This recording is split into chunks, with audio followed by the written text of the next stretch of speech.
Here in Greater Des Moines, we're the unexpected sports mecca that feels like home. We are the big ballers, the little kickers, the underdogs, and the bulldogs. We've got events wacky and wild, big and small, we host them all.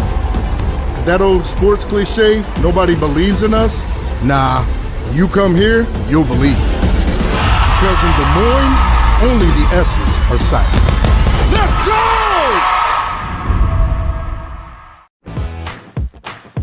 Being your family's grocery store isn't just about having the best butcher cut meat or the freshest produce. It's not about having the highest quality online shopping or experts who handpick your groceries. And it's not just about giving you the most affordable prices. Being your family's grocery store means making sure that you have all of that. And that's why at Fairway Meat and Grocery, it's what we've always been about. When you choose Delta Dental of Iowa, you set a chain of good in motion because we invest in your community. So whether you get your plan at work or purchase it through us, you get more than great dental and vision insurance. Difference for others. Choose Delta Dental for your smile, for your health, and for your community.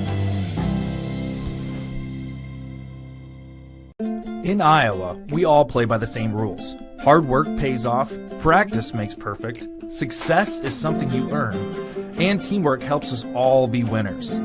The Iowa Pork Producers Association is proud to support statewide high school athletics. Because on our team and on yours, what we bring to the table is what brings us all together. Learn more about our commitment to Iowa at iowapork.org.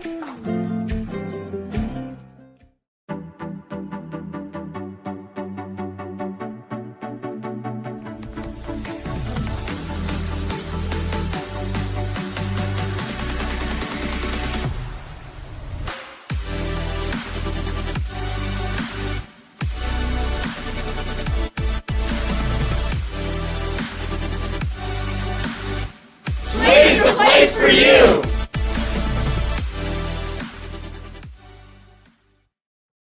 We'd like to welcome you to this year's Iowa Girls State Softball Tournament in Fort Dodge, Iowa. We hope you've enjoyed the action today, and we're here today with Farm Bureau President Brent Johnson. And we're actually visiting Brent at his farm just outside of Manson, Iowa. We are so thankful for all those who support us to help put on this great event, none of which are more important than Iowa Farm Bureau, our proud title sponsor. Why does Iowa Farm Bureau invest in Iowa Girls High School Athletic Union? The Iowa Farm Bureau is proud to be the title sponsor of the Iowa Girls High School Athletic Union, and we're also thrilled to be a part of this year's Girls State Softball Tournament. This tournament not only showcases Iowa's elite teams, but the athletes competing here today are among the nation's best and brightest, and our farmers are among the nation's most productive. Our partnership with the Girls Union gives us the opportunity to honor both while supporting and uplifting the Iowa girls. Why has the Iowa Farm Bureau invested so much in support of the Iowa girl and all of Iowa's youth across this nation? Well, we at Farm Bureau believe in championing Iowa's youth. After all, one day they will be our state's future leaders. The Iowa Farm Bureau Scholarship Program, we've given over $500,000 every year to kids across the state. We've also teamed up with the Iowa Girls High School Athletic Union to sponsor concussion insurance at no cost to those athletes or their families so that they can continue to compete at a high level. We've also provided teachers over the last 8 years with over $450,000 so that they can properly equip their classrooms. And most recently, we've gifted $1 million to the FFA Foundation for their efforts to increase agriculture awareness and support their chapters across the state. The student athletes participating in this year's tournament are taking home some great souvenirs. The signature ball program, a memento that they can take with them so someday they can look back on their experiences here and know that the effort that they put in has really paid off, and really congratulate all those students that are competing here at this year's tournament. Thank you, Brent, and thank you, Iowa Farm Bureau. Now let's get back to playing ball. A wonderful and beautiful morning here in Fort Dodge. It is time for state softball as we are in Iowa Central Field at the Harlan and Hazel Rogers Sports Complex in Fort Dodge, Iowa. home of the Girls State Tournament presented by Iowa Farm Bureau. Hello, everybody. I'm Paul Yeager alongside with Dar Danielson, and we are getting ready to power you through on the Girls Union Network, which is powered by Mid-American Energy Company. It is Benton Community and Dubuque Wahlert. Let's take a look at our quarterfinal details and these two teams as they approach the field and head into their dugouts right now at Iowa Central Field 4. Let's take a look at their road to state for these two teams. It is Wahlert. They are 31-8. They came out of Region 7, knocked out perennial state player Solon. They bat as a team 352, which is right in the middle of the pack here in 3A. They also score a lot of runs, though. They are the best in 3A at 8 runs a game. Julie Roth is their leader in the batter's box, batting just under 500. Then for Benton Community, they are the Region 6 champ. They knocked out the defending champ in Class 3A, Mount Vernon. And then it was a team that features a lot of home runs. In fact, they're the best in 3A. 42 home runs for this team, 281 runs scored, which is also pretty darn good. That's third in 3A. Anna Glaive is their leader. She is the best in 3A in home runs with 20. Dar Danielson, as you look at the road to state, what do you see about these two teams that stand out to you? Well, you see runs scored, and both of them score quite a few runs, and that's going to be the thing today, though, matching up against these pitchers. Will they be able to, score that many? And Glaive, I imagine they might not give her a lot to look at the plate, hitting those 20 home runs, so we'll see how that all plays out. Sometimes at state, the runs don't come as good as they do during the regular season because your competition is better here than what you see oftentimes during the regular season. Well, at the state tournament, you will see great pitching, great defense, and great offense. If just one of those is off, Dar, just the tiniest bit, this game gets out of hand. You saw it yesterday with hits. I think we were too short in a 4A game between Carlisle and Winterset. 3 short, yeah. 20 and 23 was the record, overall record, and they hit 20 hits. So you have a game where you have a whole lot of hits, or then you have the Ankeny-Muscatine game where Ankeny's throwing a no-hitter through into the 6th and lose the game 3-0. One error opened up the door for that team. And that's another thing. Base running was a big factor in a lot of those games yesterday. In that game where you mentioned with Carlisle, they had runners on but ran themselves out of innings a little bit. Same thing with North Polk.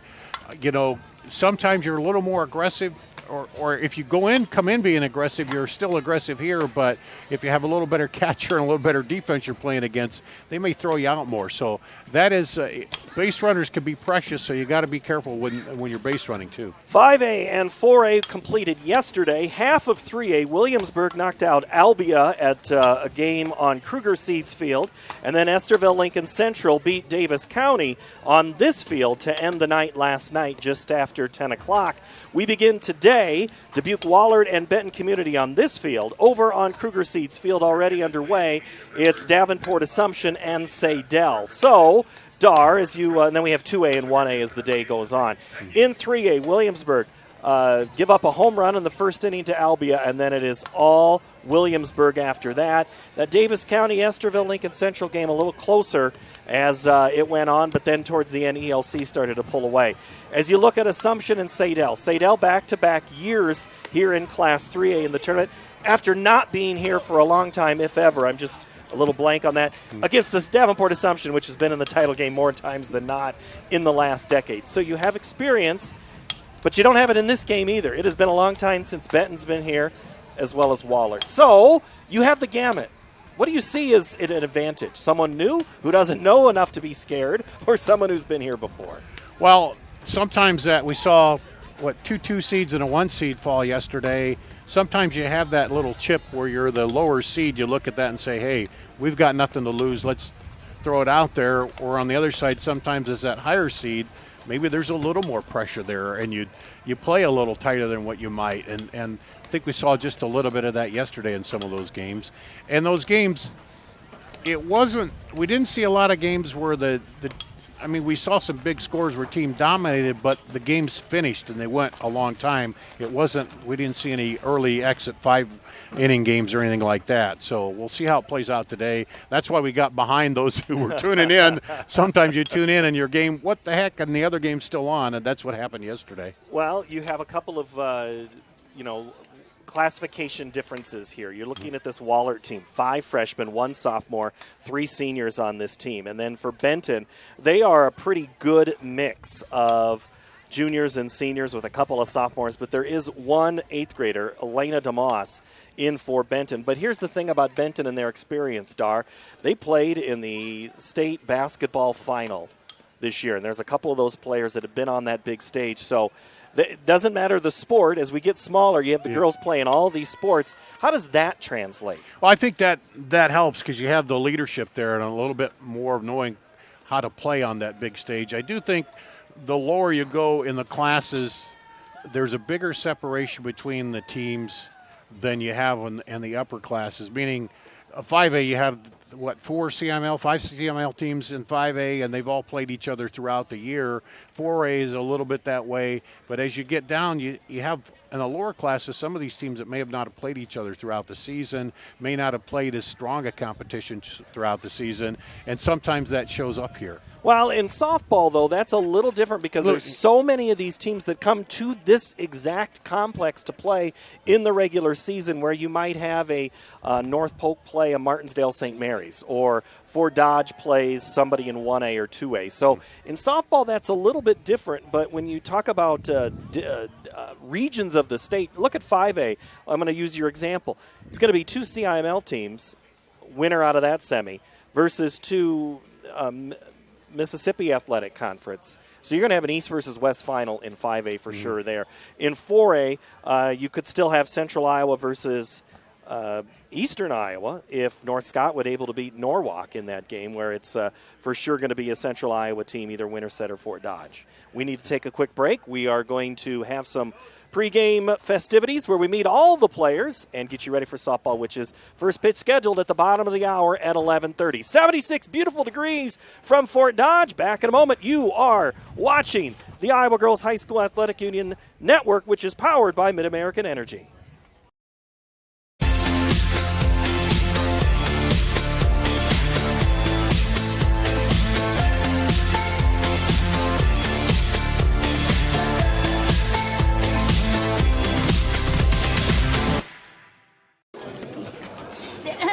Frank, when you think Fairway, you think fresh.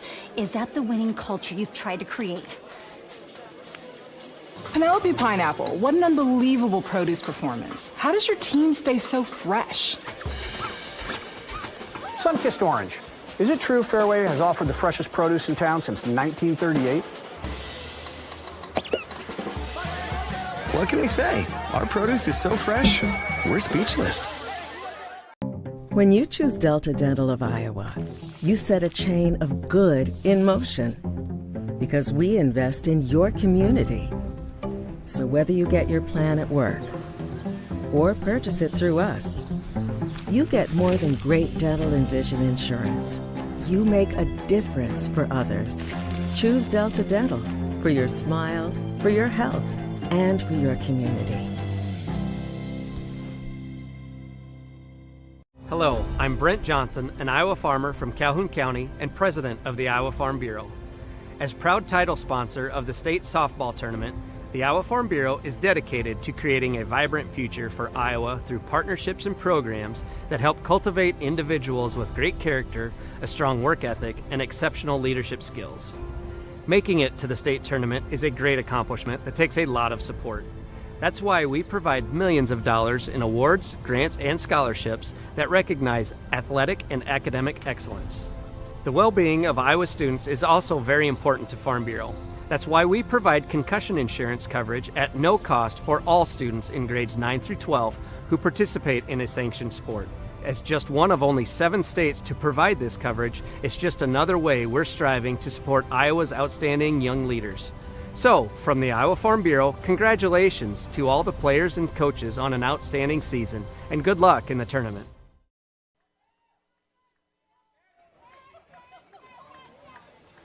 Back here at Harlan and Hazel Rogers, the Girls State Softball Tournament presented by Iowa Farm Bureau on the Girls Union Network, which is powered by Mid-American Energy. We are having our umpires have their exchange with both coaches as we go over ground rules. As this is a new diamond for many folks that may have been in the stands. Now it's for real when what is fair, what is foul. The two head coaches you see there on your screen. On the left is the Dubuque Wahlert, or that is the Benton coach. And that's Jordan Redenmeyer. And then Wahlert is on the right side, and their head coach is Tyler Lang. But let's go upstairs to public address and meet the teams.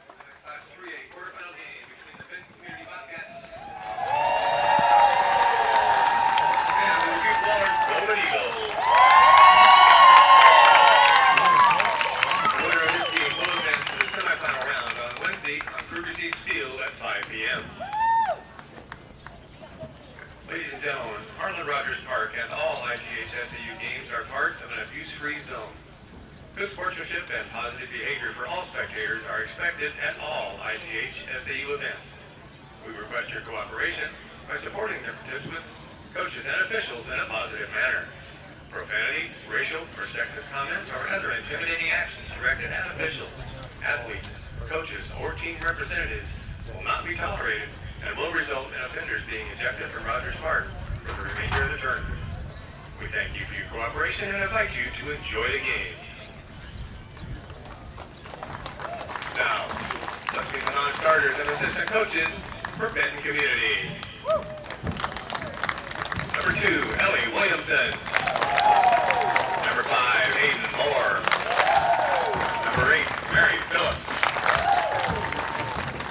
Number 11, Laura Jungie. Number 13, Sophia Seek. Number 14, Lexi Siebert. Number 20, Paige Meyer. The assistant coaches, Brent Harvey, Matt Busher, Kate Busher, and Lily Barrett. Now let's meet the starters for the Bobcats. Leading off playing third base, number 3, Emma Townsley. Batting second playing center field, number 6, Hope Moore. Batting third, the catcher, number 19, Anna Slade. Batting fourth, the pitcher, number 18, Jessa Dumont. Batting fifth, the DP, number 12, Hannah Ryder. Batting sixth, the left fielder, number 16, Elena Dumont. Batting seventh, playing right field, number 4, Jada Lyons. Batting eighth, playing second base, number 10, Callie Nolte. Batting ninth, playing shortstop, number 1, Madison Schultz. And the flex player at first base, number 9, Fiona McLeod. Head coach for Benton Community is Jordan Redenmeyer. And now let's meet the non-starters and assistant coaches for Wahlert Catholic. Number 11, Alexia Seal. Number 13, Cameron Tyson. Number 18, Leo Rowling. Number 21, Zoe Nepper. Number 23, Lily Overhopper. Number 24, Natalie Ruba. Number 28, Alex Glass. The assistant coaches for the Golden Eagles, Christine McAllister and Mark Rago. Now let's get the starters for the Wahlert Golden Eagles. Leading off playing center field, number 17, Ruth Towers. Batting second, the pitcher, number 14, Julia Rock. Batting third, playing first base, number 2, Tirani Teslo. Batting fourth, DP, number 12, Anna Rowling. Batting fifth, playing second base, number 3, Sadie Schultz. Batting sixth, playing third base, number 4, Addie Klein. Batting seventh, playing left field, number 10, Nora King. Batting eighth, the catcher, number 9, Bailey Walu. Batting ninth, playing shortstop, number 7, Kylie Deerding.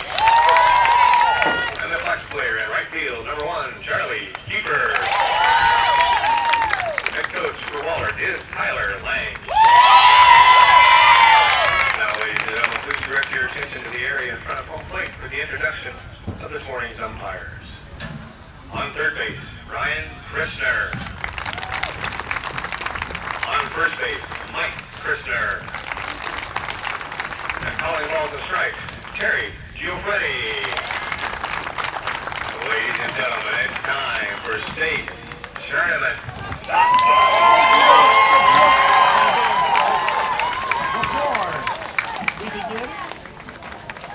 Hello. Before we begin today's game, we'd like to once again thank Iowa Farm Bureau, proud title sponsor of the Iowa Girls High School Athletic Union, for their support. The Iowa Farm Bureau has an office located in each county network across Iowa, and we'd like to thank the offices that are listed on your screen for their support of the two teams playing in our game today. Thank you, Iowa Farm Bureau, for supporting the IGHSAU and the Iowa Girl. All right, we have the introductions, Dar. We have the players ready to take the field. Are you ready? Oh, I'm ready. Yeah. What do you see as keys in this one?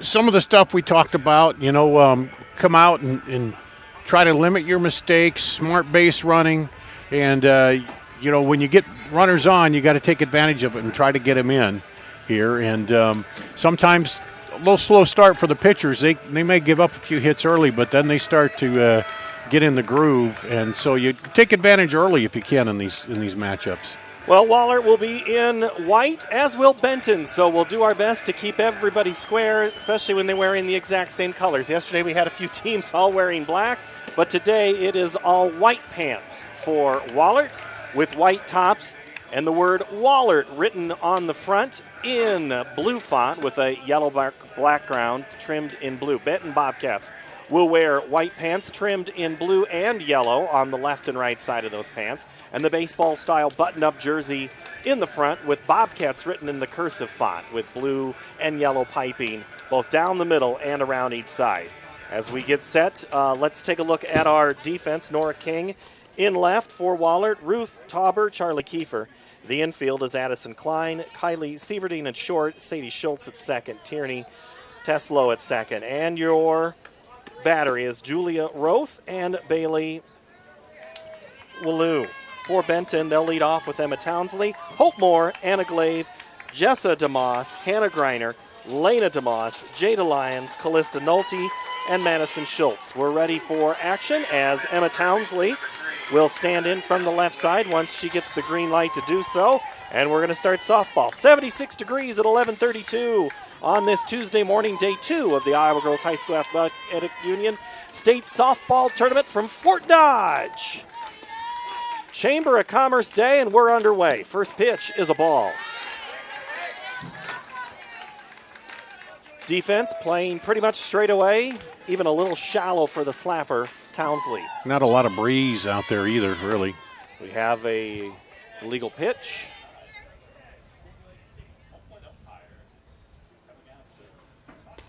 Our home plate umpire goes out and says she did not present. He put the arm out before the pitch happened, so that'll make it a ball. 2 balls and a strike, or no strikes, 2-0.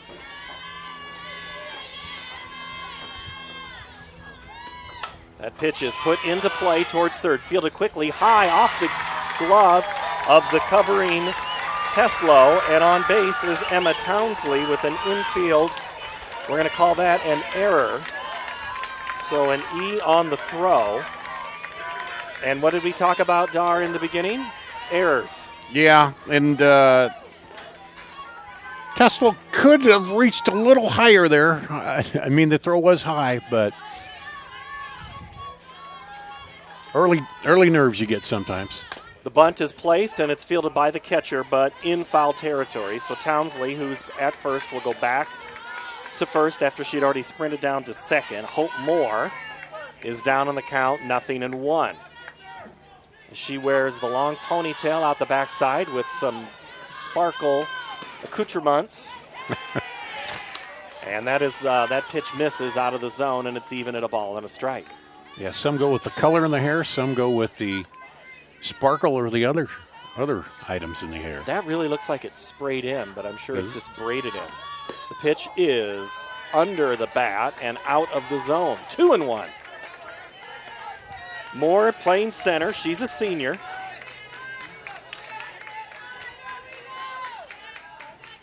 One of those players that can do a lot of things right now. They're asking her to maybe slap it into play. Gets the bunt down, popped up into the air, fielded by third. Addison Klein, and there's one away. We had an odd play yesterday where that happened, but just over the outstretched glove with the first baseman coming in, and we're talking about it. You rarely see when you pop up a bunt that it isn't caught. Now the sophomore catcher, Anna Glaive. Digs in from the right side. One on, one out. The pitch. In there for a called strike at the knees to get ahead in the account.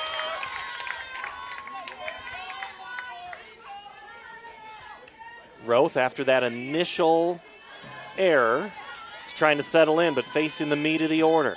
The 0-1 misses at almost the exact same spot as the pitch before. That's how close this game is, not even inches.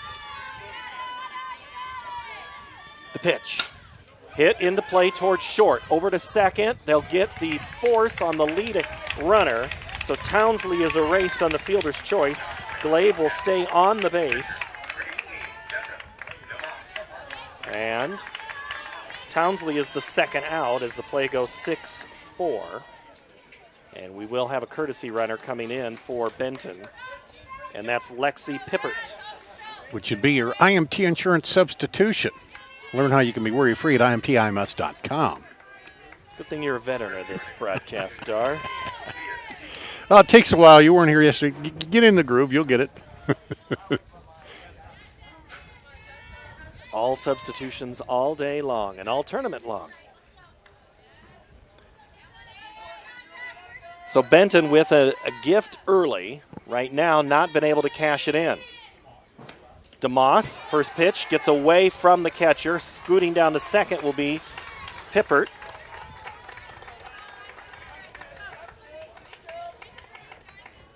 So Pippert is at second on the wild pitch. DeMoss looking to help herself here.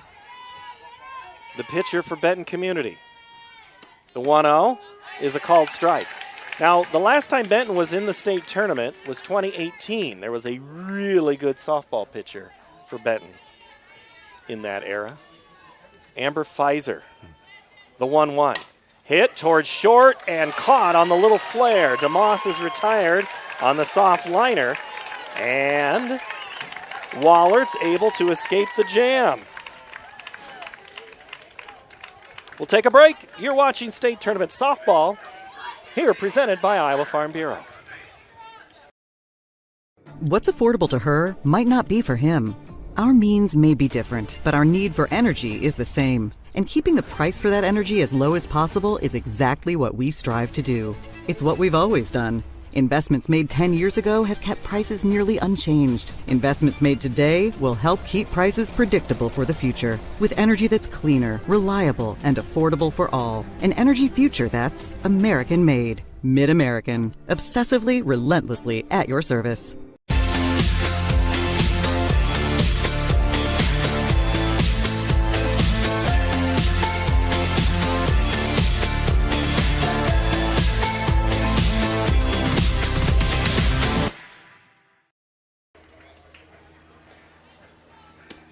Central College has you covered with career-building programs, and with tuition less than $20,000 a year and tons of scholarships, it's the best decision ever. Apply today at central.edu.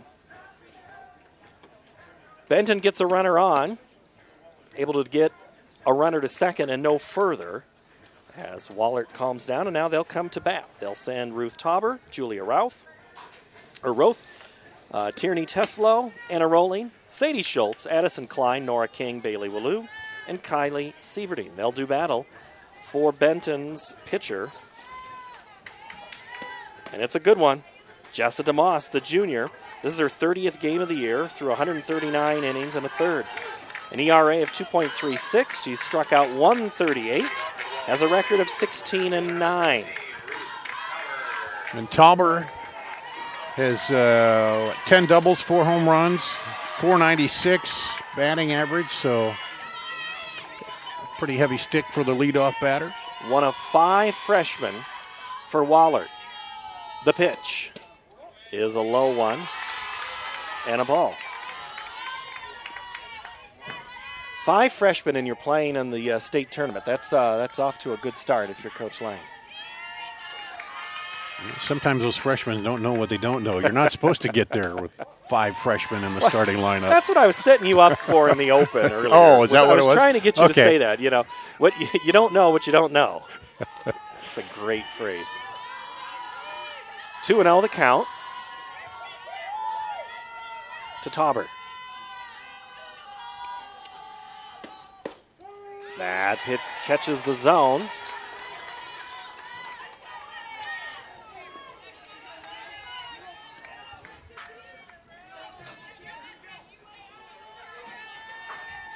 Jessa DeMoss winds and fires. And that one's off the plate. And it's 3-1.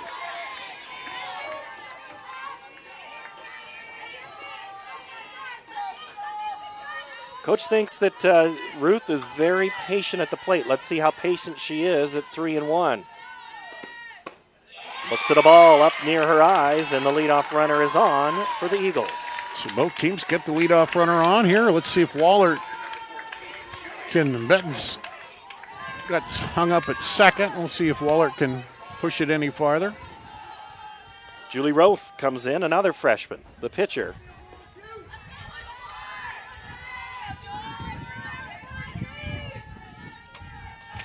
The pitch is hit in towards second. It's going to bounce. The only out is at first. And Routh is retired.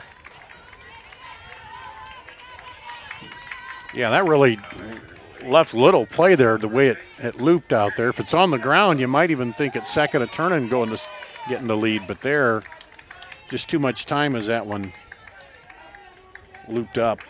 Tierney Teslo will dig in now from the left side. A senior. First pitch is a strike. Now here's one. We always hear about certain schools over and over about where players are going to go. Teslo is going to play softball at Nova Southeast University. Is that in Canada? You got to go look that one up. Google it. The 0-1 is off the plate. Well, I can top you there. Not that I'm trying to, but we had a player yesterday who's going on to Russell in college. Yeah. So yep. we'll see more of that as we move through as that advances. Absolutely, we will see that more. The 1-1 from DeMoss. Ripped down the right field line and foul. As Fiona McLeod wasn't able to stick her glove out there. That was about 4 feet off the line, and she's playing in on the, even with the bag, if not a foot behind.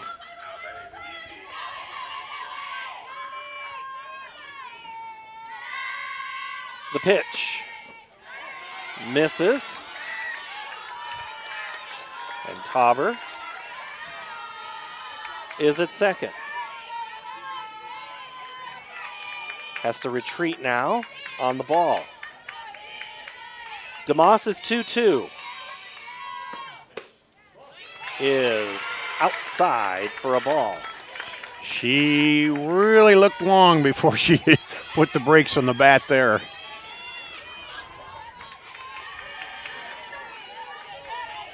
Teslo right on that batter's box. The pitch. In play, up the middle, base hit. Winding around, coming in to score is going to be Tauber for the game's first run. Going into second with an RBI double is Tierney Teslo, and the Eagles lead 1-0. And the ball got through all the way to the fence there. It took a long time to pick it up, so there was no play.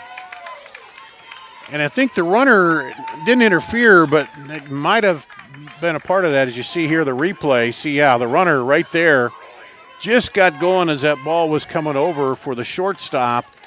Caused a little trouble there for Madison Schultz. Extra base hits in today's game are brought to you by Cougar Seeds, your local seeds dealer. Visit cougarseed.com today. There, right? Is that right? That's correct. Okay. Good job on paying attention to the monitor. The pitch to the batter, and a rolling is a ball. So Teslo at second with the RBI double. 1-0 early for Wahlert.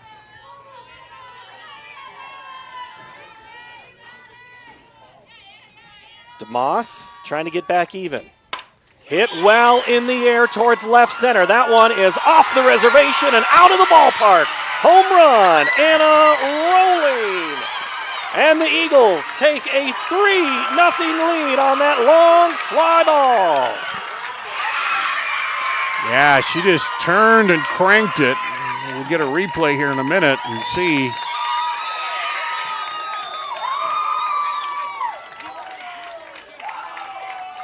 Here we go.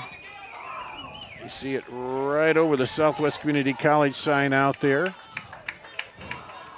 Rolling clears the bases on another Kruger Seeds extra base hit. They're your local seed dealer. Visit KrugerSeed.com today. So now we're going to have a conference in the circle. Yeah, and it's like, okay, 2 runs, but what is it, 3 runs. We're still first inning, though, so no base runners now. Let's settle down, focus, get these 2 outs, come in, and then get our bats going because it's early. It's the first inning here. That pitch caught a lot of the plate. Yeah, it did. I think DeMoss felt like she had to throw a strike in that situation, but, man, Rolling just turned on that thing. I even saw that ball moving slow and looked big, so. First pitch swung on, fouled off to the right side and just into the far corners of the Benton community fan base. That's which is sitting to our right for Sadie Schultz, 0-1. Home run number 5 for Rolling on the season. Benton community, which is just east of us. Actually, both these teams are east of us where we sit today. The 0-1 is low. Benton community. Can you name all the towns? Mr. Radio, No. Iowa, Keystone, Van Horn, Atkins, Blairstown, Elberton, Newhall. And the one with some of the best DNA for sports, Norway. Nice change up there by DeMoss. Got Schultz way out in front of that one. Norway, the site of the final season movie and book by Kent Stock. The 1-2 by DeMoss. Swung on and missed that one way out. Schultz is the game's first strikeout. My high school baseball coach was a Norway player on some of those teams, baseball teams. Van Soyek, right? Is that right? Van Skoy, was it? Van Skoy, that's it. Thank you. Addison Klein looks at a first pitch ball. Klein, another one of those freshmen, the 4th to bat this inning. The 6th batter for Wahlert, and there's only 1 out. Nora King on deck. Jessa DeMoss winds and fires. That one almost the exact same spot, and that is a strike.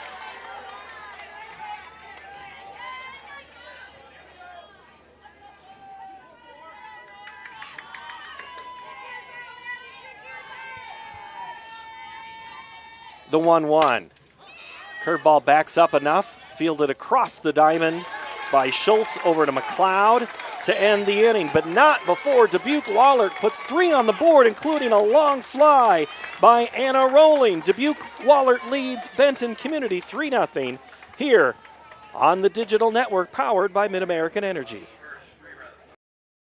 In Iowa, we all play by the same rules. Hard work pays off, practice makes perfect, success is something you earn, and teamwork helps us all be winners.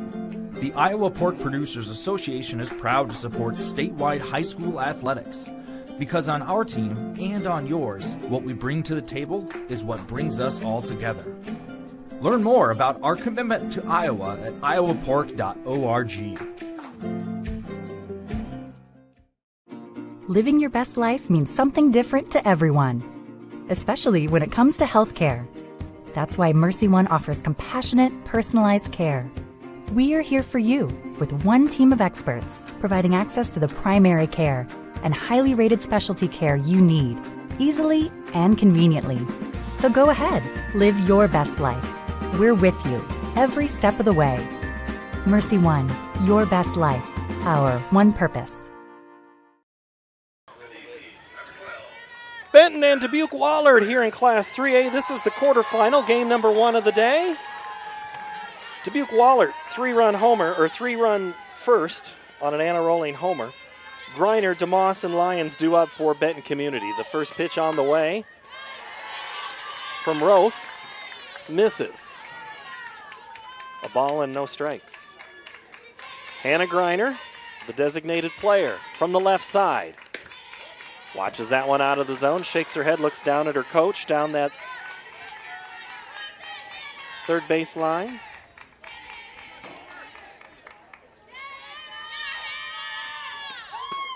That one is a strike.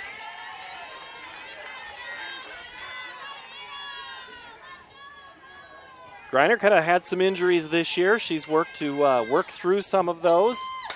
She swings and fouls that one into the net in front of the Wahlert fans on the third base side.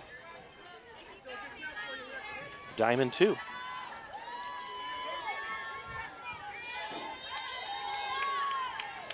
Roth in that circle, Dar. Go ahead, sorry. Yeah, hitting 386, I'm going to say Griner. Do you think stats matter when you get to the state tournament? Only in that it gives you an idea of where they are as a hitter when you know. That one's punched to left, but it's going to be about 2.5 feet foul.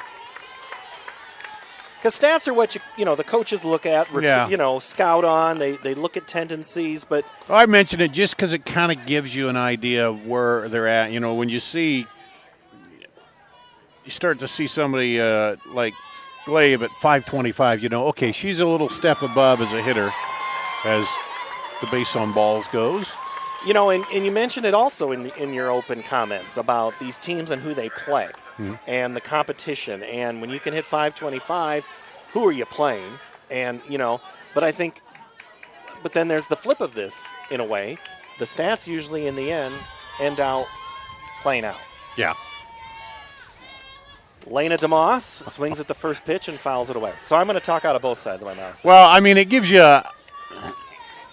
one at bat isn't going to change your batting average, but so that's why the season maybe gives you a little that if you're consistently hitting throughout the season, no matter who you're facing, that kind of gives you an idea. Lena looks at the next pitch, swings on, pushes it to right. It's going to bounce in front of Kiefer. Throw into second, and they might have had the tag come back in by Sieverding, but it kind of swooped wide, and Griner is able to get back to the bag on the DeMoss single. Yeah, I thought the way she kind of stood up coming back in, I thought they might have a quick snap tag on there, but as you said, the throw got a little wide of the bag. Unable to get it and snap around quick. Well, just like you said, Dar, when you have that mound visit and you say, ladies, we've got this, our turn to bat, and all of a sudden Benton has put the first 2 runners on here, and they're half of the second with nobody out. Jada Lyons at the plate. The right fielder swings and fouls it into the net back behind home. Yeah, you don't compound that mistake. Left the pitch over the plate, and she did what good hitters do is send it out of here, but now here you go back to work, 2 on with no outs. The 1-1 coming from Roth. Bunt is laid down, fielded by the pitcher, over to first, advances both of the runners. So Lyons gets the job done on the sacrifice. 1-3, there's 1 away. Griner down to third, DeMoss down to second.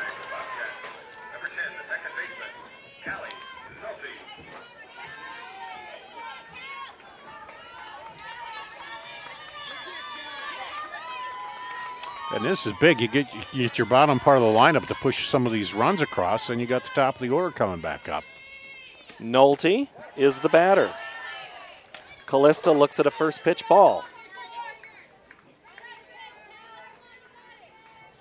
Benton was able to get their leadoff runner on and then switch out with an out, but never could get anybody past second. Pitch is hit towards third. Check back of the runner. Hold. Throw back to third. Tag. Now in time on a great defensive decoy move by Addison Klein. She looked to third, faked to first, turned around, and then got Griner hanging out in no man's land. Yeah, that's one of those at third. You got to absolutely make sure, because if she's going to turn and then try to chase you back, you're going to get the runner over to first. But I know you got to be aggressive, but base running is what we talked about. Here's another thing, is the first pitch to Madison Schultz is a called strike. The ball was put in play, but it did not advance the runners. You now put them back first and second, force back into effect for Wahlert. So a lot of good came from that play. Now, say that play doesn't work, and Griner's able to get back. Then you're looking at bases loaded, nobody out. Or one out, I guess it would have been, after the sacrifice. That pitch is high. As a base runner, or as a team, an offensive team, you never want to give up that lead run if you can't. Because also, you're not, I don't know why you're off there either. Strike called. And down goes Schultz for the out. First strikeout of the game for Roth. Bobcats leave a pair. We've played an inning and a half here from Fort Dodge. This is the state tournament presented by Iowa Farm Bureau. What's affordable to her might not be for him. Our means may be different, but our need for energy is the same. And keeping the price for that energy as low as possible is exactly what we strive to do. It's what we've always done. Investments made 10 years ago have kept prices nearly unchanged. Investments made today will help keep prices predictable for the future. With energy that's cleaner, reliable, and affordable for all. An energy future that's American-made. Mid-American. Obsessively, relentlessly at your service.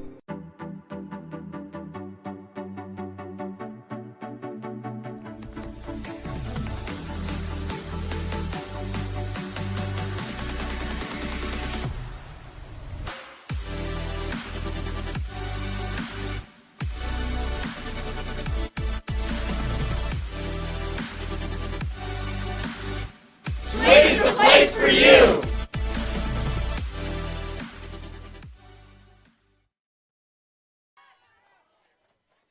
First pitch is popped up and caught by the catcher, Anna Glaive.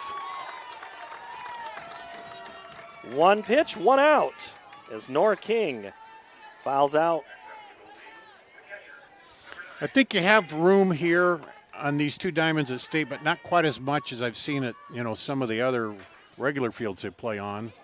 But that one right up in the air, and a great job by Glaive to get out of there and get it. Popped up again. This one behind home, but this one's going to make a big loud noise as it hits the bleachers right above us. And then the thing is, too, if it hits the net, it's dead automatically. But that one over the net, and you could hear the bang on the bleachers. That's how you know you're at State, right? Yeah. It's good audio. You radio guys love audio, right? Yeah. DeMoss winds and fires. Hit towards third off the glove of Townsley. Recovers, throws across the diamond to get a catch made by McLeod, and Wallou is retired. And that stung the shin there a little bit, too, when that ball came off, but she's walking it off over there. Townsley, did you see that? Quick thumbs up. I'm good. Yeah, I'm good. I'm good. But her reaction was great, too. She didn't panic, just went down, made the throw. Kylie Sieverdeen, the freshman, who's playing short. That pitch backs up and out. Kind of a good backdoor movement on that one. Moves out, and the Glaive turns around to ask the plate umpire, where was that? There's a polite way to ask. The 1-0. Hit towards the shortstop, bounces off the left side of Schultz, rolls in right behind the bag at second, and Sieverdeen's going to be on with an error. That just ended up handcuffing her there. It came up tight. She was trying to get it in the glove to take it out, but. So Tyler Lang looks over, starts signaling around there as Sieverdeen goes down to first and tries to see what Ruth Tauber can do. So anytime you can get your 9-place hitter on with the top of your lineup coming, you can think that there's a good inning coming. But there's 2 out here in the second, and that first pitch misses to Tauber. She walked her last time up, right? Walked her on almost, I think it was 5 pitches to start the game. Tauber looks at her card on her right wrist. He didn't say numbers, he said signs, so maybe they have. That pitch is You know, because some coaches will yell numbers. Numbers, and yeah. Look at the system. But does she look, and then there's 2 fingers on the card and 1 finger, and then it tells you which pitch it is? Did he rub his belt or his knee? I can't tell. Belt, knee. You know the bill of the cap is a sign on or off, yeah. The 2-0 coming to Tauber. Well, hit to right. That one is punched into the sky and over the fence for another home run for Wahlert. Ruth Tauber leaves the yard, and it's 5-0 Dubuque Wahlert. That was a no-doubter there. You heard it coming off the bat, and you knew it was well beyond the 200 feet she needed. We'll see the replay coming up. Here it is. Watch this. She just turns and goodbye. Yeah, that one. The right fielder too. That play unfolded kind of in front of us, whereas the previous one was hit more to left and away. That one you could clearly see there was really nothing Lyons was going to do out and right. She just turned around. So the air comes back to add another run, and it's 5-0. Wahlert here in the second. First pitch to Julie Roth is a ball.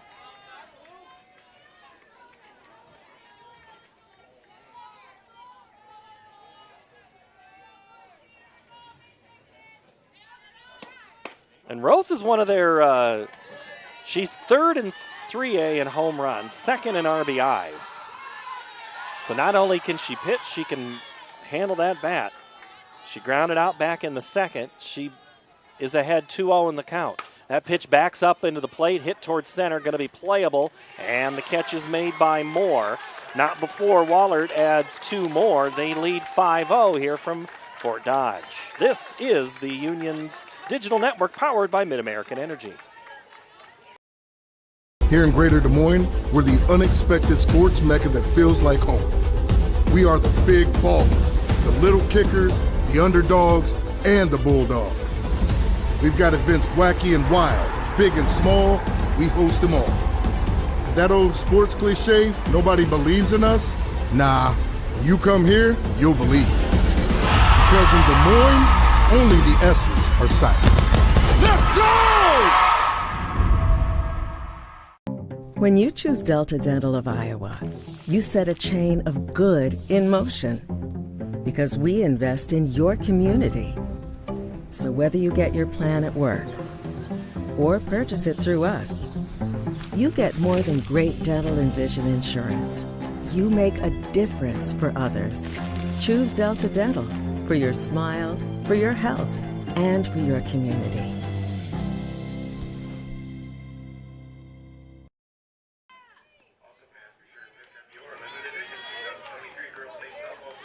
It'll be Emma Townsley, Hope Moore, and Anna Glave due up for Benton Community as they look up at a 5-0 deficit here in the third inning in Class 3A quarterfinal softball. I'm Paul Yeager along with Dar Danielson. Glad to have you here on the Girls Union Digital Network, which is powered by Mid-American Energy, and the tournament presented by Iowa Farm Bureau.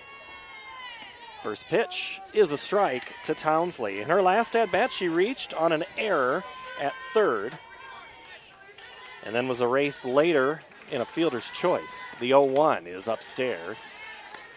Townsley, one of those multi-sport athletes. She's a starter on the basketball team, which was second back in March, scoring 9 points a game. Trying to just get some runs here, get one, get on base. Can't score 9 at a time. And you see the corners pulled in a little bit. She's looking to either bunt it in the hole or there she tried to slap it in between shortstop and third.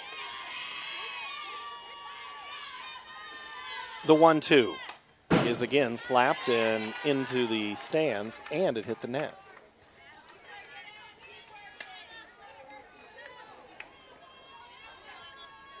Few puffy white clouds in the sky, but otherwise mostly sunny skies here today, and that's what we're going to have. 77 degrees as we just moved past the noon hour in Webster County on the north side of Fort Dodge. 2 balls and 2 strikes to Emma Townsley from Julia Roth. The pitch misses. So now Townsley looking to set the table. Benton has put runners on in their first 2 at-bats, just not been able to score them. Hit up the middle over the pitcher's head, fielded by Schultz a little late. No chance to get the speedy Townsley, who was already turning around by the time that ball was fielded. Yeah, even if she gloved that cleanly, there was no way. Even a bare hand, I don't think, would have been enough to turn and throw it, because it just took a high enough hop off that cinder that gave her plenty of time. So you got the leadoff on now. You got to chip back here slowly. Hope Moore swings big and misses. She was thinking of getting back quickly, but she was trying to be like Tauber or rolling with home runs for Wahlert.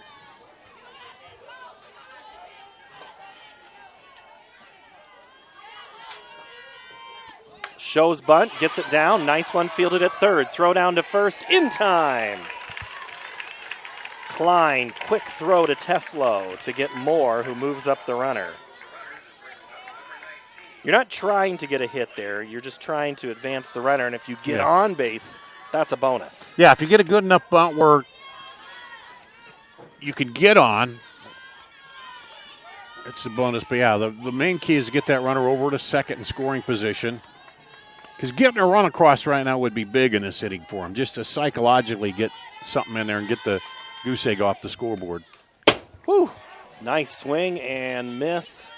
Or swing and foul back into the wood right after the padding as that thing bounced back right in front of Dar. My neck is cracked now. I'm okay, ready to go after sliding over. Anna Glaive, the leader in 3A in home runs, sees a changeup. We know that net's there, but you're just never quite sure if it's going to stop that ball when it comes back, are you? Got to make sure. The 1-1. Again, borderline changeup rise ball on that one. Kind of took something off. I don't think Glaive's going to see too many good pitches to hit, but we'll see what Roth can do. That one in the zone, but it had a little extra spin on it, so not a good clean swing by Glaive. A little better. She came high and tight on a couple there, but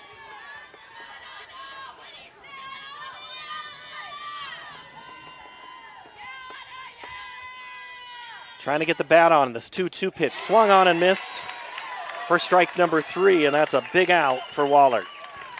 She had her looking high a couple times, then came back down low, and with the change of speed there, dropped down the ladder and kept that off-speed pitch and made her go for it and couldn't catch up. So that'll bring in Jessa DeMoss. First pitch, backs up over the plate. DeMoss lined out softly to short in her last at-bat. Townsley is at second with 2 outs. Hit in the air, this time towards third, but again moving over is short as Sieverding drifts over to make the catch. Bobcats strand another run. We go to the bottom of the third, 5-0 Wahlert. Hello, I'm Brent Johnson, an Iowa farmer from Calhoun County and president of the Iowa Farm Bureau. As proud title sponsor of the state softball tournament, the Iowa Farm Bureau is dedicated to creating a vibrant future for Iowa through partnerships and programs that help cultivate individuals with great character, a strong work ethic, and exceptional leadership skills. Making it to the state tournament is a great accomplishment that takes a lot of support. That's why we provide millions of dollars in awards, grants, and scholarships that recognize athletic and academic excellence. The well-being of Iowa students is also very important to Farm Bureau. That's why we provide concussion insurance coverage at no cost for all students in grades 9 through 12 who participate in a sanctioned sport. As just one of only 7 states to provide this coverage, it's just another way we're striving to support Iowa's outstanding young leaders. So, from the Iowa Farm Bureau, congratulations to all the players and coaches on an outstanding season, and good luck in the tournament. Official state tournament merchandise is now available online. Time to get your smartphones out. Just scan the QR code on your screen now or visit IGHSAU.org to browse and customize your merchandise to match your style. And your style today might be long sleeves. Yeah, it's chilly here. Beautiful setting. The only thing that's better is at night when the trees are lit up back there. I think that's the best time, late or early evening when it's dark and those trees are lit up, and it just gives you kind of a nice setting. But not bad right now either. Pretty big blue sky for Wahlert. Well hit first pitch right at short, or right at center. Hope Moore runs in on the Tierney Teslo well hit liner for one away. Yeah, that center fielder coming over, and it was kind of curving back to her. This is what Wahlert did last inning. I think it was 2 pitches, 2 outs, or at least 3 pitches and 2 outs. But then the wheels came off for a couple of runs. That pitch is in the dirt to Anna Rolling. Was it a walk and a homer, or? It was an error. Error and a homer, Error at third. Or no, I'm sorry, error at short. Oh, that's right, that ball that handcuffed her there. Yep. DeMoss throws to Anna Rolling, who left the yard for the first of 2 home runs for Wahlert back in the first.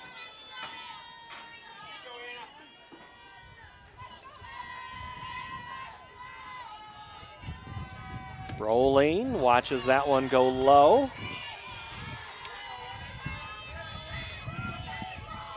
And Jessa DeMoss looks into the dugout, checks her wrist.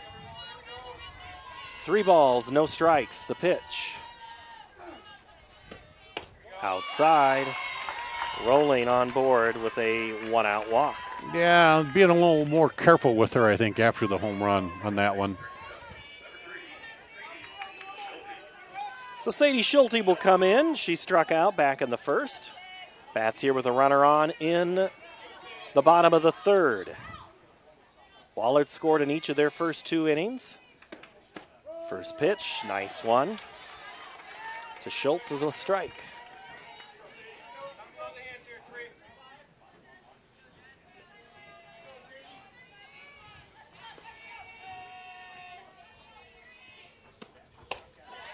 That pitch misses as well.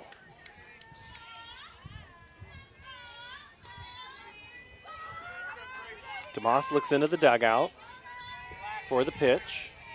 Puts the ball on her right hip, over her head, and winds. That one hit in the air behind second and into right. Drifting out is the right fielder, Nolte. Lyons was there for moral support, and there's 2 away.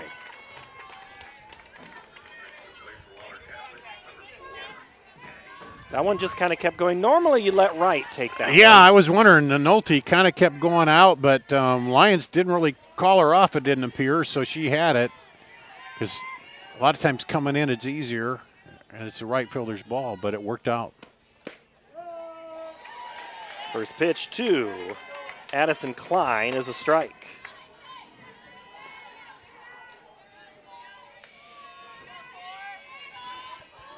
Rolling at first. The pitch. Hit towards third, but foul. Klein grounded out in the first.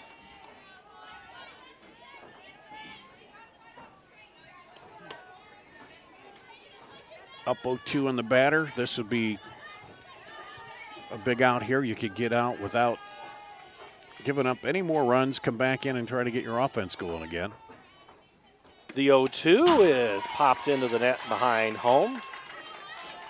And the count will remain at 0-2 to Addison Klein.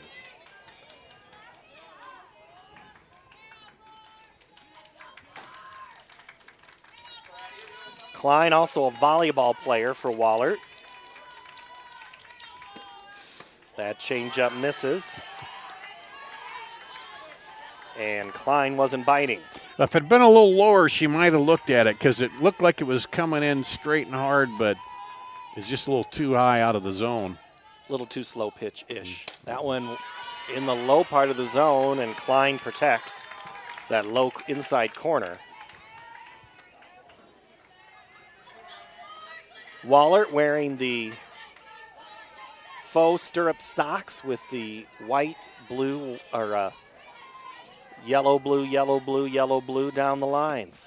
That one's hit up the middle towards Schultz. She throws across to get Klein. And for the first time this game, Wahlert doesn't score a run. We go to the fourth, 5-0 Wahlert on the digital network powered by Mid-American Energy. What's affordable to her might not be for him. Our means may be different, but our need for energy is the same. And keeping the price for that energy as low as possible is exactly what we strive to do. It's what we've always done. Investments made 10 years ago have kept prices nearly unchanged. Investments made today will help keep prices predictable for the future. With energy that's cleaner, reliable, and affordable for all. An energy future that's American-made. Mid-American. Obsessively, relentlessly at your service. Being your family's grocery store isn't just about having the best butcher cut meat or the freshest produce. It's not about having the highest quality online shopping or experts who handpick your groceries. And it's not just about giving you the most affordable prices. Being your family's grocery store means making sure that you have all of that. And that's why at Fairway Meat and Grocery, it's what we've always been about. Bobcats go to work here in the fourth. Greiner, DeMoss, Lyons, and if anybody gets on, Nolte. As Benton has been knocking on the door, they get a runner on, but just can't seem to push across that first run. You just wonder if you can score that first one, if the others come a little more. First pitch is a strike to Hannah Greiner. The designated player, the sophomore, walked back in the second. Leads things off here in the fourth. It does seem that psychologically, if you get that run across, it does maybe you're thinking, hey, we can get something rolling.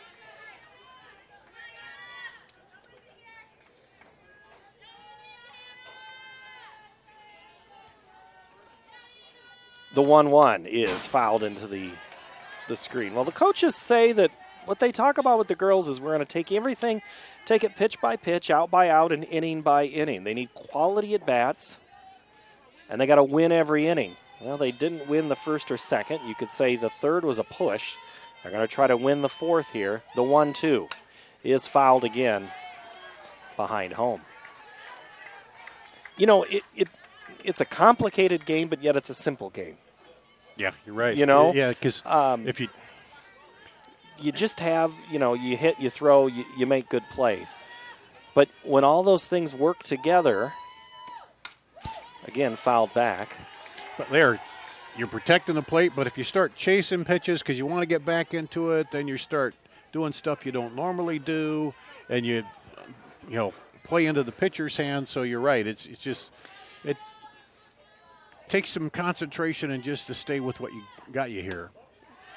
That ball is out to be an even count at 2 balls and 2 strikes. And at what point do you start pushing? At what point do you start looking around going, I'm going to have to do something that's not my job? That ball is punched foul onto the dugout on the third base side. We'll do it again. And how many times have you seen it, Dar, where a team comes into the state tournament who hadn't trailed all year or been down in a game or been in a tough spot? Not so much in softball. It's a lot more in say, basketball, where they might run the table the whole year, and then all of a sudden they get to the state tournament and like, oh, we've never been down after 3 quarters. Greiner has battled here to a full count.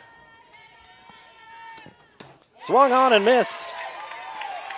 Third strikeout of the game. Got her low and away there. She laid off those, but kind of trying to protect there, but couldn't get that one. Lena DeMoss, one of a pair of sisters for the Bobcats. Her sister is Jessa, the pitcher. Lena trying to help her sister out here. First pitch from Roth. Then sometimes it seems like if you get a big hit, that can ignite you. Get the other batters thinking, well, we can hit this pitcher. Yep, you hope it's contagious. Hitting can be contagious. Good pitch from Roth. DeMoss had a single back in the second that went to right center. Pulls that one foul between where the coach stands and the third base person stands. Jordan Rentmeyer, the head coach for Benton. She's from Cedar Rapids, played at Washington, then at Buena Vista. Also coached at Independence High School. That pitch is softly hit to Sieverding, who gloves it, and there's 2 away. Just laid the glove out, boom, popped, blooped right in there. One of the easiest outs she'll have, probably. Do you call that an L6 or an LL6? A light liner. Light liner. B6, blooper. There you go. First pitch to Jada Lyons is out of the zone, 1-0. Calista Nolte on deck for Benton. At the plate now, Jada Lyons. That pitch bounces away from the catcher, Wallou.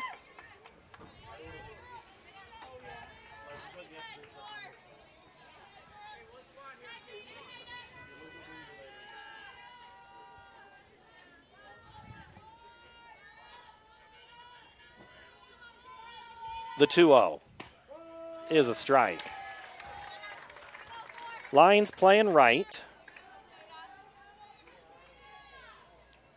After she battled through some injuries, she has started to find her bat. They need her to find it now.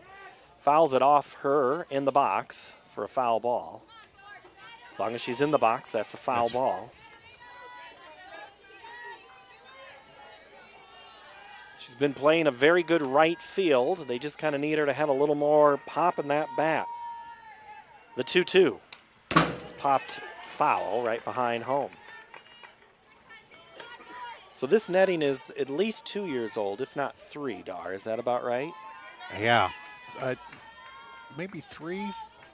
So it's a netting, not a fencing. So it doesn't quite make the same noise that a fence does as the ball goes into the umpire, his upper left leg area, and he'll walk that one away. Might be a little older than that. I'm trying to think. Time does escape. Yeah. Well, you know, I tweeted, I think Sunday, or maybe it was Saturday, about changes we'll see here, and just always something new. Behind us is a baseball field that now has a press box and home center stands. Popped up, drifting foul, and onto the dugout for a foul ball for Lions. Lower Diamonds, there's consolation action going on down there today. There's going to be continued changes down there. There'll be lights. Oh, lights down. Lights are eventually coming to those fields. The 3-2 ripped foul down the third base line past Klein. And, of course, the main thing I pay attention to, there's more food options, too, here this year. A few more. You know, it's like the fair. I have to warm up for the fair. Yeah. You know, the new fair food contest is this week. Yes. So we find out which ones will be in the competition. And that's ball 4, Lions. Great at bat. That'll bring in Calista Nolte, the freshman.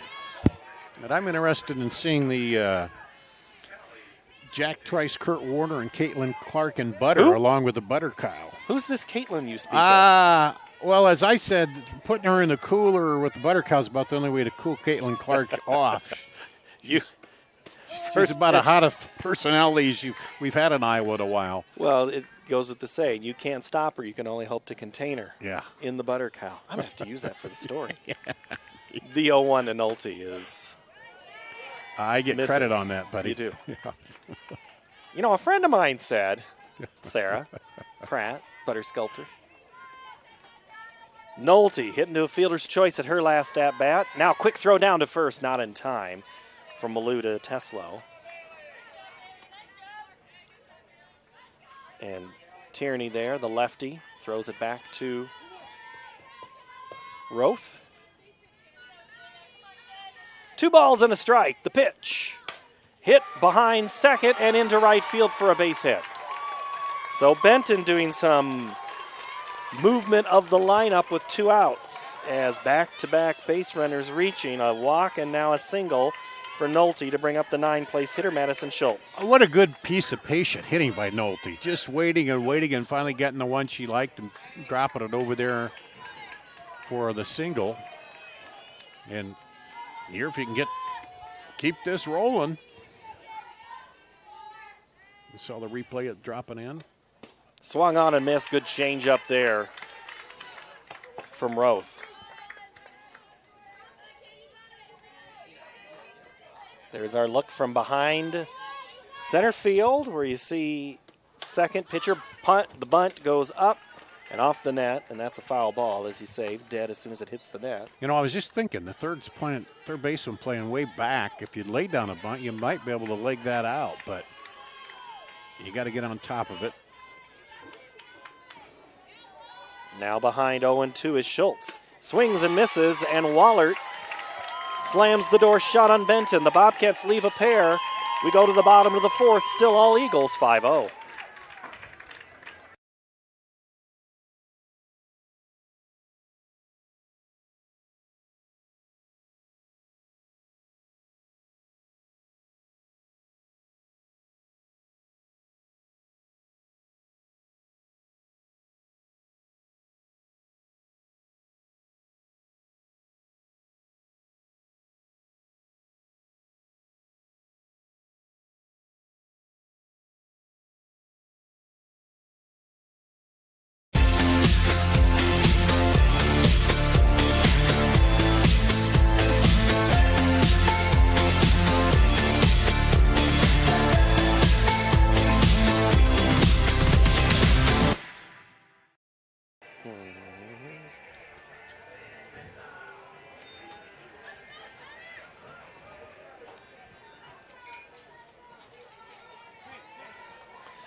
Wahlert comes to bat here in the bottom of the fourth. Nora King, Bailey Wallou, and Kylie Sieverding. If anybody gets on, Ruth Tauber.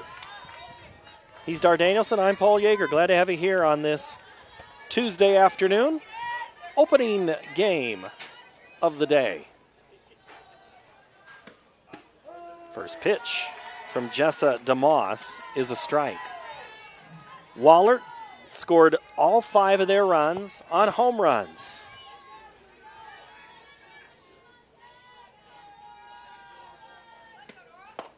I take that back. They scored in the first on a RBI single or double by Teslo, and then Teslo and Rolling scored on the home run by Rolling. And then it was a 2-run homer by Tauber back in the second. Nora King down on the count 0-2. Swung on and lifted foul and out of play over the right side. King is a senior playing third.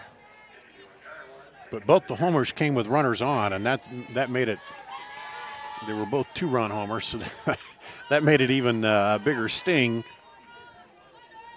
out of them. The 0-2 bounced in the dirt.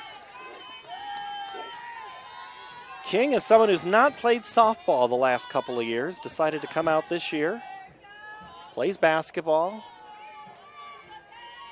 Coach Lang says, hey, we'll take some seniors with these freshmen. The 1-2 is popped up. That one's drifting and will get out and be caught in the stands. The nice fan I had a chat with prior to the game, actually. And he gets a hand there for the crowd as he caught that. Now, in banana ball, that is an out. It is. Savannah Banana Baseball.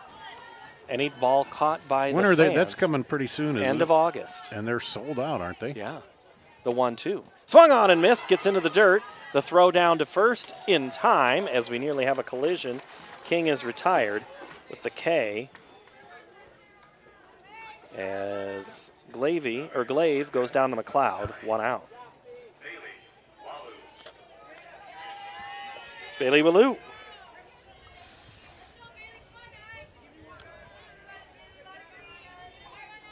One of 3 seniors in the lineup.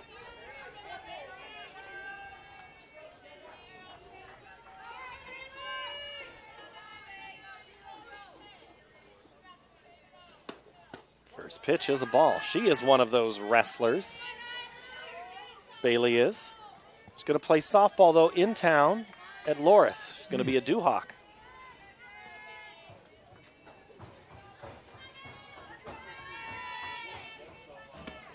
Well hit, left side, and foul over the fence. Oh, I thought that fan caught it. That fan did drop it. Did they? Yeah. Looks like she got up from her seat like she dropped it, or maybe she lost her drink of water. Well, TV guy with the camera was just trying to get it out of the way over there. Right. The 1-1. Backs up, catches the plate, swung on, put in, drifting towards the left field area. The tarp is on the left side on the other diamond, right side here, but that would be where the tarp would be if we were on the other diamond. Threw me off for a minute. Well, Schultz had a look at it, but she couldn't quite get the angle, and then DeMoss was coming in out there, but... And normally that's a better, easier play for short than third. Yeah, coming at that angle, but... Yep. That one misses from DeMoss. 2 balls, 2 strikes to Bailey.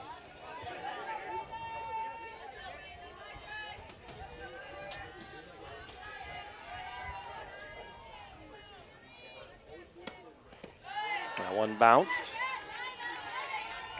by Jessa to push the count full.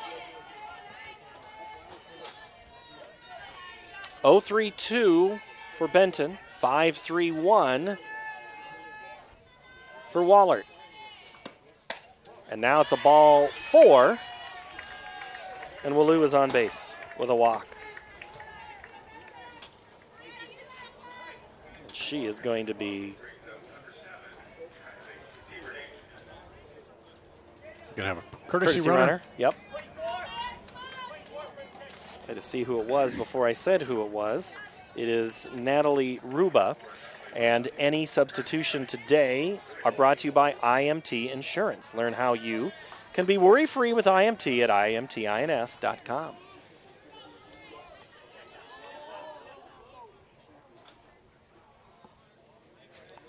She was going to pitch and then looks up and realizes the plate umpire is still writing the substitution on his card. So she stops and looks around. Now she gets the go-ahead. Yeah, now it's... DeMoss with the green light throws that pitch out of the zone as Sieverding flashed bunt. If you're Wahlert here, you'll take another run. At least get that runner to second with the top of your order looming. Round. Yeah, I had another one on there just in case there is a rally. DeMoss's pitch is struck at, missed on the bunt for a strike. A good pitch for when you know she's going to try to bunt. You keep it outside. She's got to reach out there for it. DeMoss over the head, through the belt. Punch to the right side. That is going to be fielded by McLeod. Steps on the bag to beat Sieverding, who is hustling down, but it gets the job done. Moves the runner up to second. Ruba there with now 2 outs.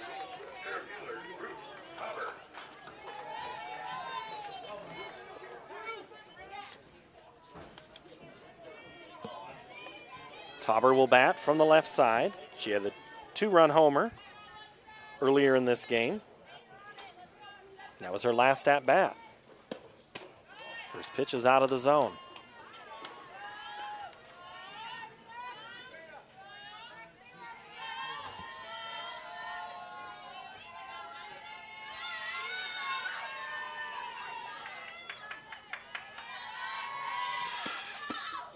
That pitch misses for a ball. 2-0 now to Tauber. Just like when Rolling's up, you don't give her too much to hit. No, you keep it away or in tight. Her homer was to right, so she pulled it. And that one misses. But both those pitches were out over the plate. I think that were hit for the home runs. Kind of left it right in a nice spot. And here with 2 outs, it doesn't hurt you if you put her on. And you put the force back into effect. That one does catch the plate, so a 3-0 get me over strike makes it a little more interesting. Tauber's like, okay, they're not going to walk me.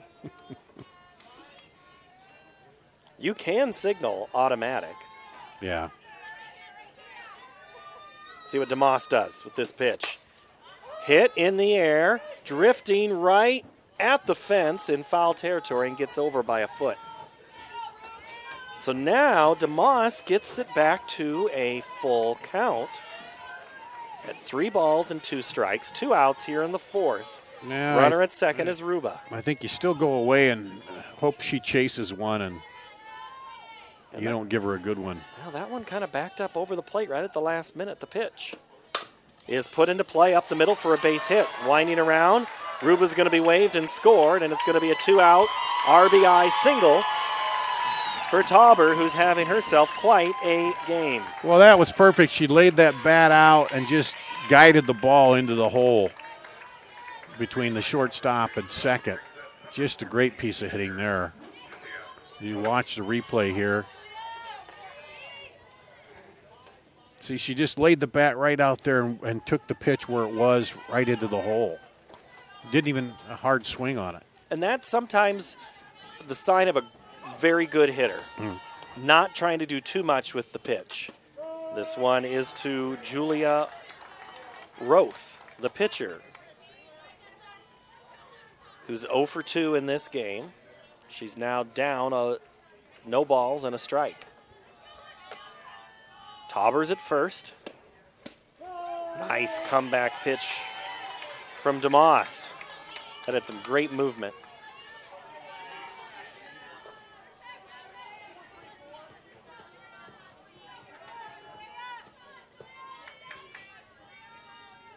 The 0-2 is hit well towards left. Back on it, looking up, seeing it go over her head, Lana DeMoss, as it's another home run. This time, Julia Routh. Touch them all. And another 2-run homer. All of them have been 2-run homers.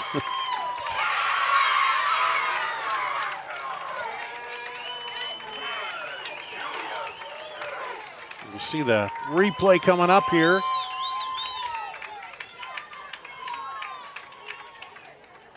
Just turned on it, pulled it down, and snuck it right over the fence out there. Boy, that one just kind of got up in a hurry. Yeah, it did. It got up and just... The other two have been no doubters. That one just had, I think, DeMoss looked up. She kind of did give a couple of steps like, okay, I think I'm going to catch this one. Nope. Nope, it's deeper. Yeah. But, yeah, the first two, coming off the bat, the clunk, you knew it was gone. Both of them. Tierney Teslow swings on the first pitch, hits it towards center. Hope Moore dives after the catch. No style points granted, but she does stick the landing. Wahlert adds a couple more. They lead 8-0 here on the state tournament, brought to you by Farm Bureau.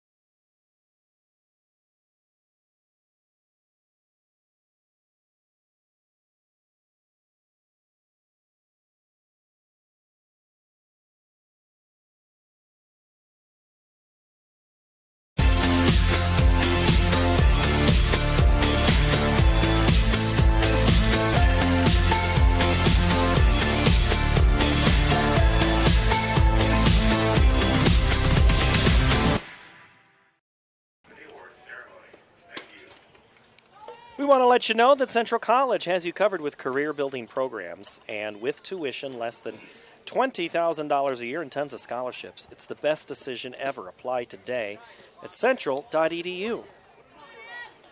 Dubuque Wahlert leads Benton Community 8-0 in this Class 3A quarterfinal game from the Iowa Central Field here at the Iowa Girls High School Athletic Union State Softball Tournament. Here's the point where you're running out of outs and you've got runners on. Now you got to find a way to get the runners on and get them in. Get some runs if you can chip at it a little bit in this inning.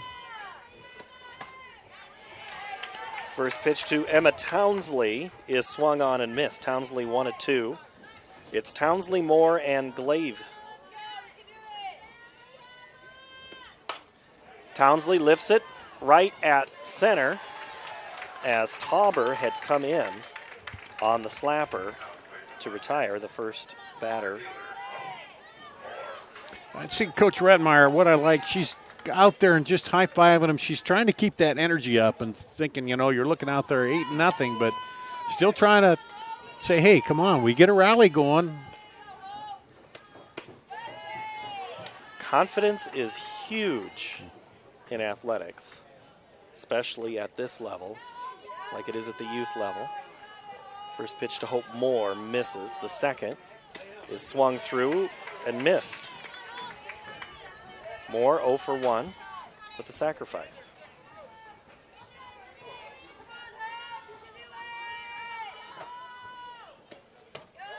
Benton had a couple of runners on last inning with 2 outs, but it's just been Wahlert who's been able to just get a couple of runs with 2 outs a couple of different times here.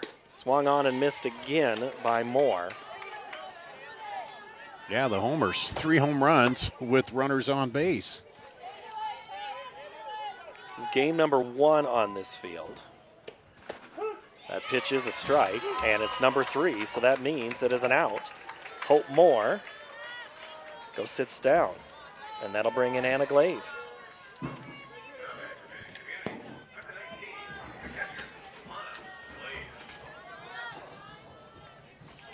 Lisbon and Interstate 35 due up on this, as 2A will begin. That'll be Regina and Northeast. First pitch lifted high between short and center. Going out to get it is Sieverdeen, and Benton goes 1-2-3 in their half of the 5th.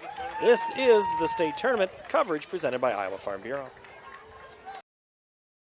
What's affordable to her might not be for him. Our means may be different, but our need for energy is the same. And keeping the price for that energy as low as possible is exactly what we strive to do. It's what we've always done.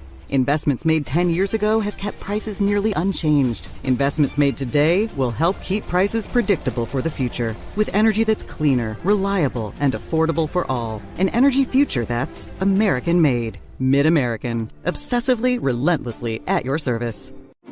Living your best life means something different to everyone, especially when it comes to healthcare. That's why Mercy One offers compassionate, personalized care.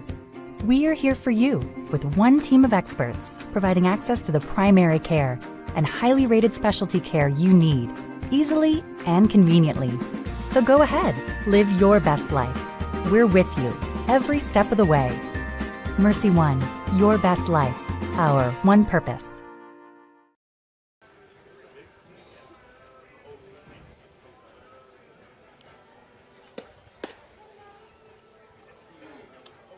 Dubuque Wahlert comes back to bat here in their half of the 5th. They already lead 8-0, so a couple of runs and this game might be over. Wahlert will send to the plate Anna Rolling, Sadie Schultz, and Addison Klein. It's 4, 5, and 6. Wahlert scored 3 in the first, 2 in the second, and they added 3 back in the 4th. Benton trying to play a little more softball. If they were to lose, they would get one more game on the consolation side, as some of those 5A consolation rounds going on right out of right field and down the hill. We call them the lower diamonds here. First pitch to Rolling is a ball. Rolling, one of 3 home runs today for Wahlert. That pitch is punched towards first. And Fiona McLeod takes 2 steps back, sticks the glove in the air and grabs it. One away. Nice job of that. It kind of came in on her there, but she's able to squeeze it. It came down a little faster than what she thought, I think.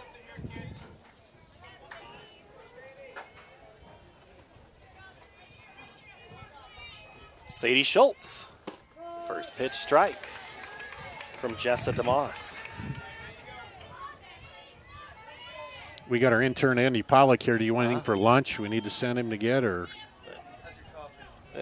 Could use a touch up of my coffee if I could there, Andrew. It doesn't mean we could ask we can make the order. It doesn't mean you'll follow through. That's one of the things we're working on, He's got a lot of energy, but sometimes it's not focused. Areas for improvement. The 1-1 pitch. Ooh, catches the plate. DeMoss says, yes, I'll take that. Schultz 0 for 2. Down in the count, 1-2.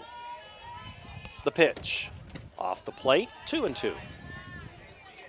Wind you hear in our microphones just a tiny little bit. It is a slight breeze from right to left. nothing that's affecting play. That one's off the plate as well, right in the middle of the left batter's box. As you see the sun brightly shining on those white jerseys on the field. That one is hit well towards the gap, and it's going to go be cut off by Moore. And Sadie Schultz gets her first hit of the game with a 1-out single to left.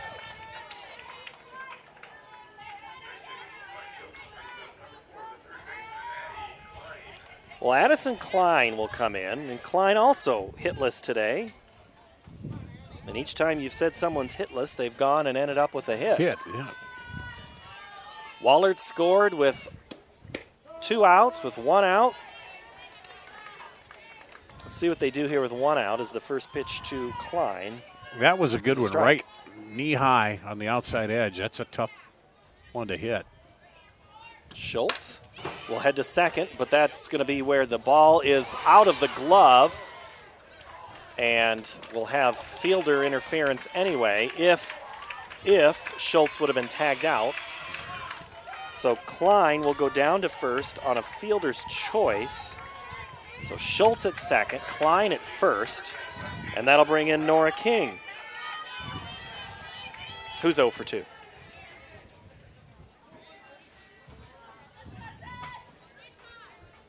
This is where they've had trouble, though, when they get runners on and then giving up the big hit. First pitch is a strike.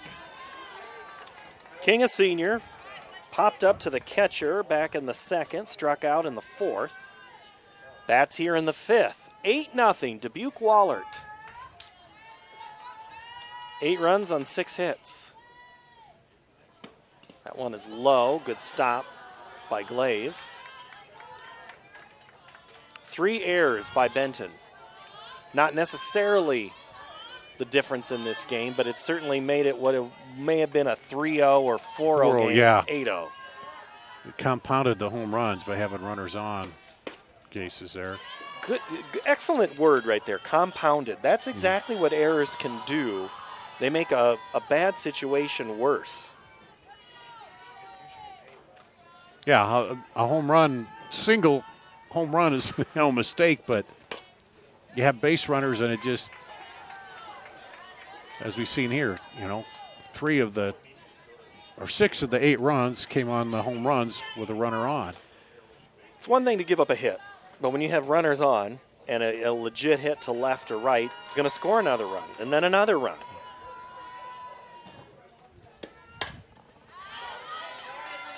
Fouled out of play, 2-2. I was at a regional final last week at Martinsdale for Martinsdale St. Mary's Collins Maxwell, and a couple fans around me were just like, man, you make an error.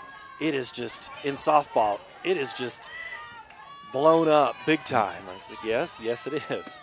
That pitch gets away from Glaive, and the runners are going to move up to second and third, take the force out, and open up a base for Nora King. Glaive's been pretty stout back there, but that one just got through the wickets, as we say in soccer, and allowed the runner to advance. So Schultz goes up to third, Klein goes to second, and now we have to have Glaive go into the dugout as it looks like a snap has come off the backside of her catcher's mask, or a strap has come out. You know, they throw those masks off countless times during the course of a game. And the catchers and the home plate umpire, they're probably the ones that benefit the most from this cool weather, because when it's hot and you're wearing all that gear, you're really sweating a lot more. But they got to enjoy that a little bit. So the backup masks, they go from black to white for Glaive, but it's still a 3-ball, 2-strike count. The pitch. Hit up the middle, right off the pitcher's glove. That's going to bounce to short, and there'll be no play. So DeMoss was able to glove it. Would have been a great play had she been able to make it. But the 9th run of the game scores, and here Wahlert is a hit away from ending the game. And they're going to rule that a hit for King as they should. I think I would. You see it here, right straight back. Really tough to grab. And it was almost more of a defensive kind of knock it down than try to catch it with the quick reaction there. So that'll bring in Bailey Wallou. Bailey walked back in the fourth, looking to deliver her first hit of the game. That would send the Eagles into the semis. Well hit towards left. It's going to be caught, and DeMoss goes down to a couple of knees to make sure she gets the catch, and there's 2 away. Couple, that's all she has, isn't it? Well, she completely destroyed that play. Sorry. Let me get another redundancy in there. I got to keep you honest. Hey, that's absolutely right. And that'll bring in Kylie Sieverding, the 9th-place hitter. Sieverding reached on an air, had a sacrifice, trying to send this game to the final side of the ledger. That pitch misses again, 2-0. Klein's at second, King's at first.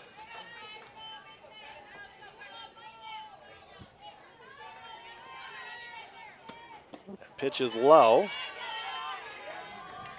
3-0. With the dangerous Ruth Tauber. Has 3 RBIs waiting in the on-deck circle. An Assumption, a 5-0 winner over Sadell in that game. Okay. So the winner here will meet Assumption. The Knights, who have been no strangers to Harlan Rogers, new coach this year. Same result, back in the semis. The 3-1 on the way from DeMoss. Hit up the middle, off the glove, into center. Here comes the runner. Klein's being waved around. The throw is not in time, and that is going to end it. An RBI single up the middle for Kylie Sieverding, and Wahlert walks off winners 10-0 here in the 5th. Well, just the long ball with runners on base did it, and the timely hits, and then Benton had runners on but just could not convert them to get him in, and ends up losing in 5. 10-0, Dubuque Wahlert, your winner here in a shortened field, and that is going to keep us ahead of pace for the Diamonds today. I think we may be the first game, Paul, that's ended early. I think so. So far in the tourney. Yep, we've had a couple that were close. Yeah. And we will now have Wahlert advancing their name. We'll see the ceremony.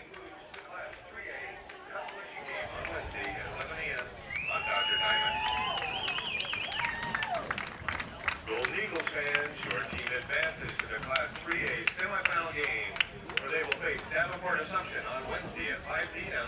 on Kruger Seeds Field. Julia Rowe, please advance your team on the bracket. They have Julia Roth. We do ask that you please visit with your team off the field of play as we prepare for the next game. Julia Roth advances the team, and she had a great game in the circle, but also pretty darn good at the plate. She had a 2-run homer back in the 4th.